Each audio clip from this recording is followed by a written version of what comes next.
No, friends, this journey of being more aware in life, this has had so many ups and downs and twists and turns.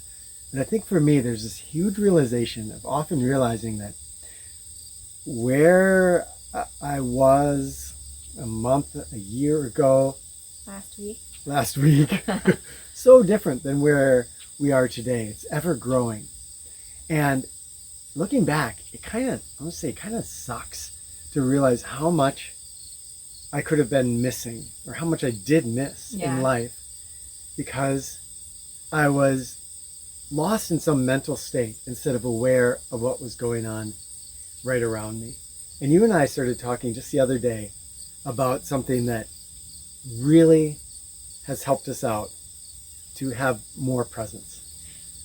So before we introduce this, I first just want to say that maybe some of you have experienced the same thing, where you've had really great growth in your life and you look back and say, oh, I've missed so much.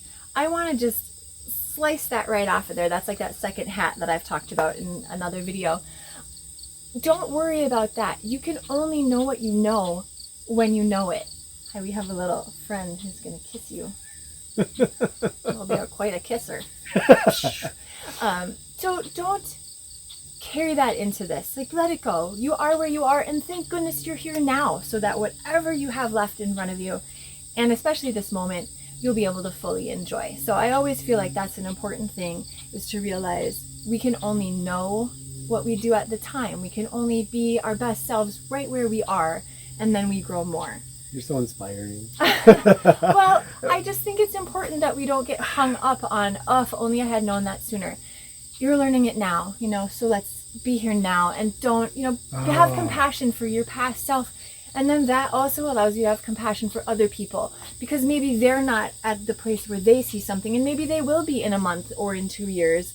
And we all have gone through those places where we didn't know something and now we do. This happens over and over to us, doesn't it? Yeah. I'm just feeling like, oh, there's this new tool, there's this new way of seeing things that then makes so much difference. Yeah.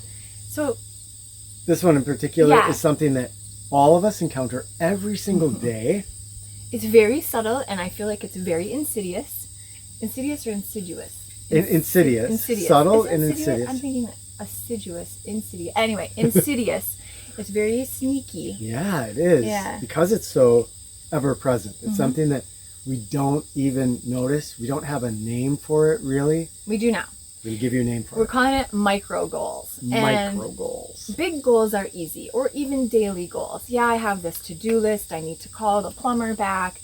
I've got to get the report in, that kind of thing. And that takes me out of life, right? So, and it's a goal that we can realize, though. We can see that's a goal. The micro goals, they're so small you don't even know that you're treating them like a goal. That's the thing. They're basically invisible until now. Yeah. Until we have a name and a concept for it. So a micro goal is, an example might be, you are putting away the dishes and a family member has come to stand and get their coffee ready, and it's right where you're going to put your dish away.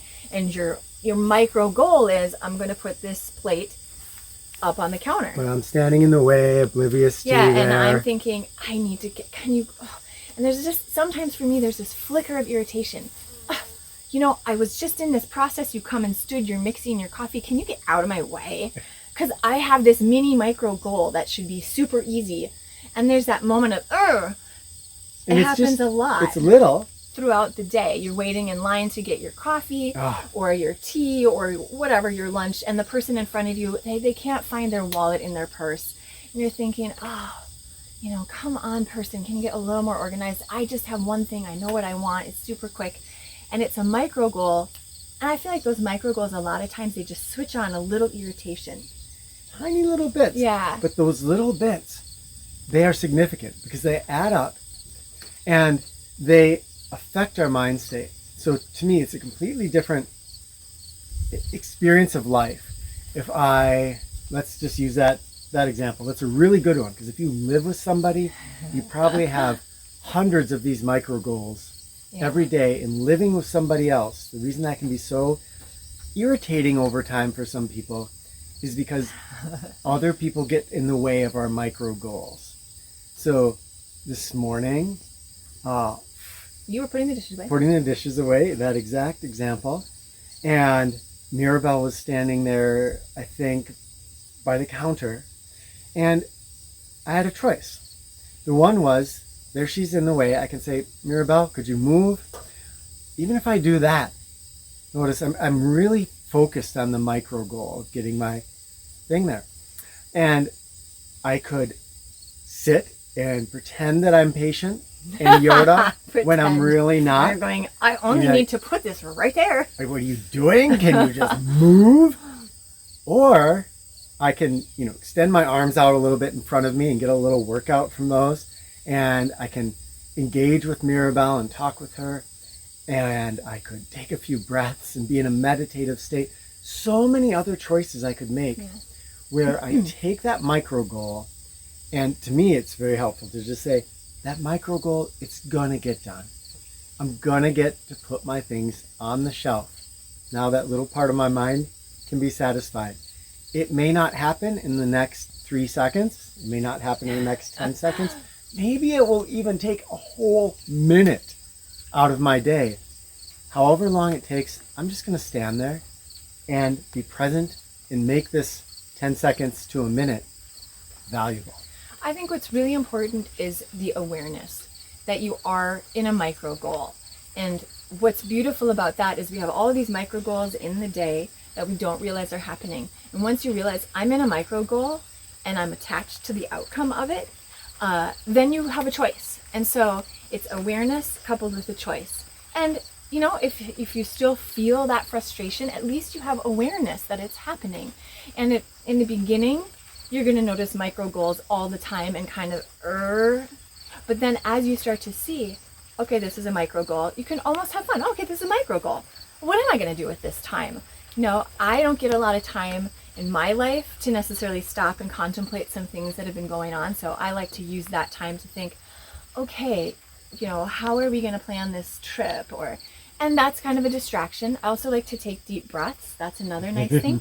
But if you set for yourself some, quote, other goal that's attached to your micro goals, maybe you want to, quote, meditate more or do more deep breathing, you could say, every time I notice a micro goal, I'm going to use that to fulfill a different goal, which is to take more deep breaths. And so you can almost use the one to do something else to sort of amplify whatever it is that you want to do in terms of self evolution. Even if you live alone, you can go Jedi, just kind of riffing off what you said there. You can go Jedi training with this. Be a little mean to yourself. And you might be thinking, I've got to check my texts. And that's a micro goal. And you pick up your phone and you're about to do it and say, I'm going to put something in the way of that. I'm going to take 15 seconds, put my phone down, and I'm going to just breathe. Or I'm just going to look out the window and see what birds I can identify. Anything to stop yourself from that micro goal process and engage your mind consciously.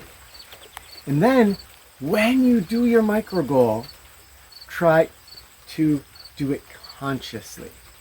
So if I'm going to set those up on the cabinet, I'm going to do it consciously. If I'm going to check my texts, I'm going to do it differently than when I'm in micro goal mode, which is usually a heavily autopiloted mode of mind. Micro goal is often autopilot, which is why I think we find it so frustrating when it's interrupted. We don't like our autopilot to be interrupted, I'm on right? autopilot here. Come on. So I like that consciousness of it, and the awareness of the micro goal creates that conscious awareness, and then the choice, which is what you want to do with it. But I love what you were saying about making it intentional. So then your actions become intentional. When we first started this, I struggled because I found it very obnoxious. I mean, if I'm honest, I thought, another micro goal. Now I have to do some deep breathing. Could I just get my thing done? But that really helped me to look at how attached I am to just kind of plowing through my day. And to be realistic for myself, life happens right here for me. Like, this is where life is. Not once I get my to-do list done, not once I finish the dishes, but that's how I set my life up a lot. Okay, if I finish the dishes, I make those phone calls, I set up that appointment, and then I'll sit down and I'll enjoy some tea, maybe I'll read a little book. Okay, first of all, that never happens because life continues to add to my to-do list. And secondly, I'm really not being where I am anyway, and the only awareness we have, well, it's the only Zen you bring to the mountaintop, that's on a mountaintop is the Zen that you bring there. So yeah. The only awareness I can bring in my life, the only time I actually can settle into something is if I'm already practicing that and doing it. So I did find it really frustrating when I first started, but it really helped me to reassess, what is the attachment to getting these micro goals done? Why am I setting that kind of perspective up for myself? And how could I set it up differently? How can I make a new one? When we do this, I feel like it slows our whole life down. Yeah. It doesn't actually slow it down in the sense of not getting as much done, because usually we're talking a matter of seconds when we're talking about these micro goals and pausing. But the sensation of life slows down so much that life just feels different. We're so used to going fast, especially in our culture in the United States. Everybody's rushing from one thing to the next. And because it's so squished together, I think that's where eventually you think the micro goal has to happen now because there's this micro goal and that micro goal and that micro goal. And if I don't do that, I won't get to this.